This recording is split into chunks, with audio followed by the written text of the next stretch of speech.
ছাত্ৰ-ছাত্ৰীসকল তোমালোকক মোৰ চেনেললৈ স্বাগতম জনাইছোঁ। আজি তোমালোকৰ বাবে মই লৈ আহিছোঁ HS ছেকেণ্ড ইয়াৰৰ 2023 health care NSQF-E theory question পেপাৰখন। আহা আমি ভিডিঅ'টো আৰম্ভ কৰোঁ। Part 1 vocational and skill. 1 number হৈছে খালী ঠাই পূৰ কৰা। ফাৰ্ষ্টৰটো হৈছে WHO সূচায় ডেছ হেল্থ অৰ্গেনাইজেশ্যন। 2 নম্বৰটো হৈছে ডেছ লাভালাভবোৰে কেৱল শাৰীৰিক স্বাস্থ্য উন্নত নকৰে, লগতে আৱেগিক সুস্থতাও বৃদ্ধি কৰে। 2 নম্বৰ কুৱেশ্যনটো হৈছে তলত দিয়াবোৰৰ সম্পূৰ্ণ ৰূপ লিখা যিকোনো তিনিটা। প্ৰথমটো হৈছে PPE, ছেকেণ্ডটো হৈছে MDI, 3 নম্বৰটো হৈছে TT, 4 নম্বৰটো হৈছে APIS, 5 নম্বৰটো হৈছে CBWTF।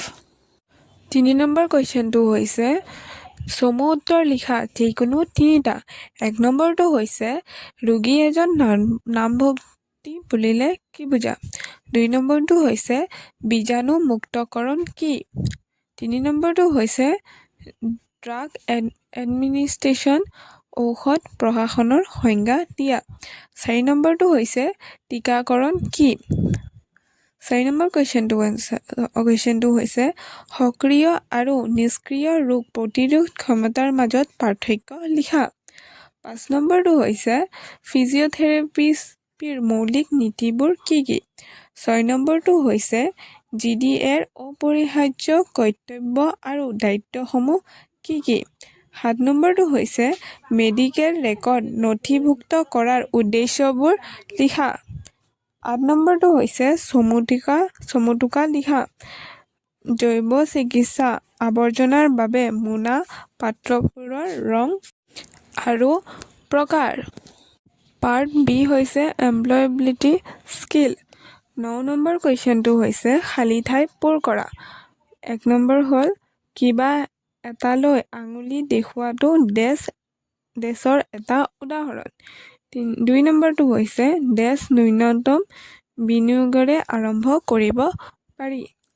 10 নম্বৰ কুৱেশ্যনটো হৈছে তলত দিয়াবোৰৰ সম্পূৰ্ণ ৰূপটো লিখা যিকোনো দুটা।